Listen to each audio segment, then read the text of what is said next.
삼국지에서 유비는 약소국의 군주로 시작했지만 뛰어난 인재를 영입하며 총나라를 세운 인물로 잘 알려져 있습니다.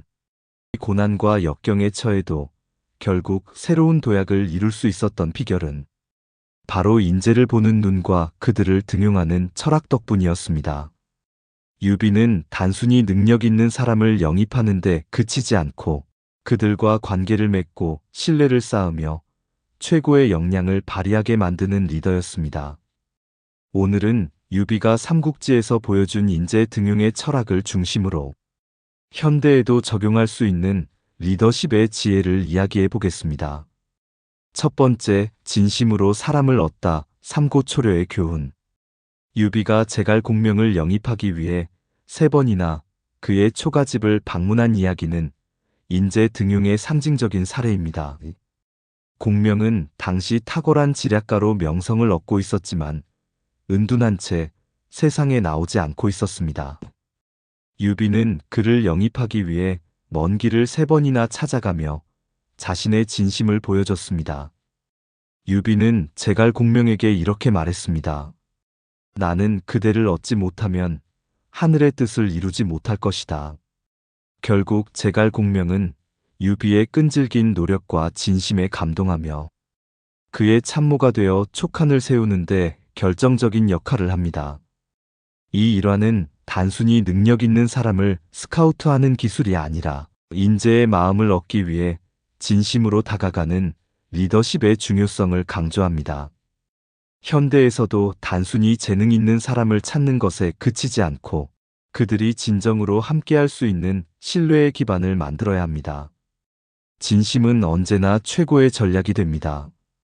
두 번째, 인재를 알아보는 안목. 선입견을 뛰어넘다. 유비는 인재를 판단할 때 외형이나 첫인상에 얽매이지 않았습니다.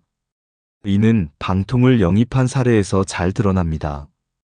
방통은 뛰어난 책사로 명성이 자자했지만 그의 외모와 첫인상이 평범하다 못해 허술하게 보였습니다. 유비는 처음에는 방통을 과소평가해 중요하지 않은 직책을 맡겼습니다. 하지만 방통은 그 자리에서도 탁월한 능력을 발휘했고 이를 보고 유비는 자신의 잘못을 인정하며 방통에게 더 중요한 역할을 맡겼습니다. 이 일화는 유비가 단순히 첫인상이나 선입견에 의존하지 않고 사람의 진가를 알아볼 줄 아는 유연함과 열린 마음을 가졌음을 보여줍니다. 리더는 사람의 잠재력을 보고 판단해야 하며 때로는 자신의 판단이 틀릴 수 있다는 것을 인정할 줄 알아야 합니다. 세 번째, 권한을 맡기고 신뢰하다. 유비는 인재를 영입한 뒤에는 그들을 철저히 신뢰하고 권한을 과감히 맡겼습니다. 단순히 지시를 내리는 리더가 아니라 인재들이 자신의 역량을 마음껏 발휘할 수 있도록 환경을 만들어줬습니다. 유비가 제갈공명에게 국가 운영의 대부분을 맡긴 사례는 이 점을 잘 보여줍니다. 유비는 제갈공명에게 나라의 중요한 전략을 위임하며 이렇게 말했습니다. 내가 가진 부족함은 그대가 채워주리라 믿는다.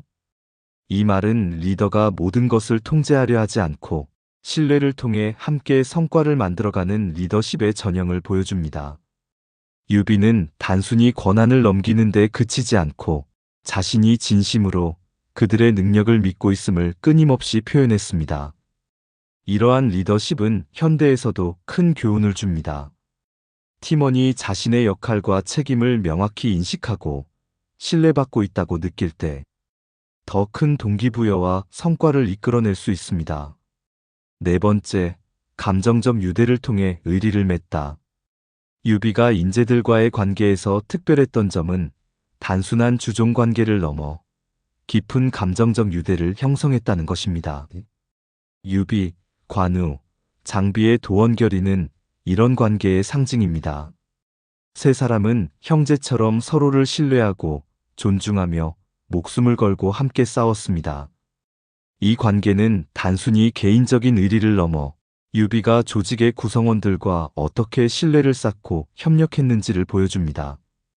감정적 유대는 위기 상황에서 조직을 더 단단히 묶어주고 구성원들이 서로를 위해 희생할 수 있는 원동력을 제공합니다.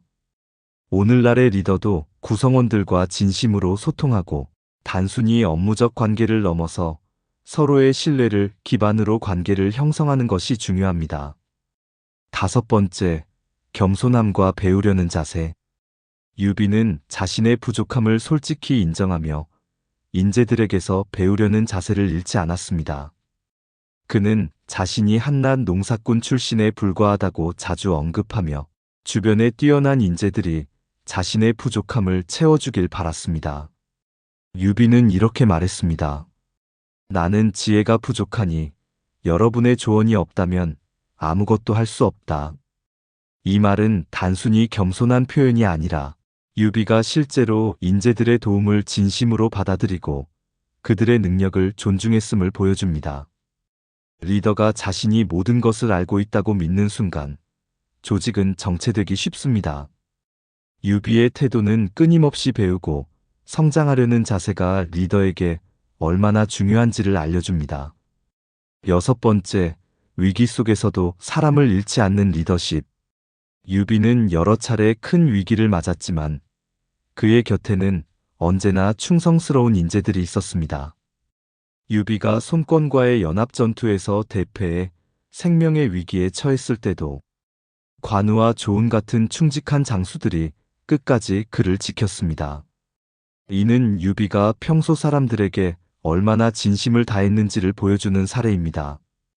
유비는 단순히 촉한의 군주가 아니라 사람을 얻는 지혜를 가진 리더였으며 그의 철학은 오늘날에도 리더십과 인간관계의 본질을 꿰뚫는 가르침을 줍니다. 유비의 철학을 들으신 여러분의 생각과 경험을 댓글로 공유해주세요. 그리고 이 영상이 도움이 되셨다면 좋아요와 구독 부탁드립니다.